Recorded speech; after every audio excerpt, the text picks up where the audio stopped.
Vlog. இப்போ parcel வந்திருக்கு, அதை நம்ம அன்பாக்ஸ் பண்ணலாம். வாங்க. இப்போ இங்க இருந்து வெட்டலாம். சாட்டிஸ்ஃபைங்கா இருக்கு.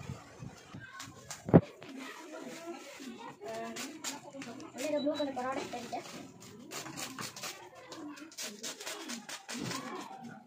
நல்லா சேஃபான பேக் பண்ணி வச்சுருவாங்க. ஓகே, உள்ள ப்ராடக்ட் இப்போ வந்துருச்சு.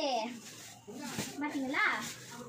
ஏன்னா நினைக்க தெரியாது. சப்போஸ் வாங்க, இதுக்குள்ள இன்னொன்று இருக்கு. I don't know anything. இதுக்குள்ள இன்னொன்று இருக்கு. வாட் இமேஜின் வாட் கல்பிரேட் இல்லை, எனக்கு தெரியல. I don't know. ஐயோ, அட பாருங்களா, நான் அது இவ்வளோ பெருசா இருக்கு. நான் திடீர்னு பாம்பு வந்துச்சுன்னு பயந்துட்டேன். ஓ, கொசு வேலை. அதுவும் என் பிடிச்ச ப்ளூ கலர். ஹலோ, ஃபர்ஸ்ட் இதை போலாம் விதிப்போம்.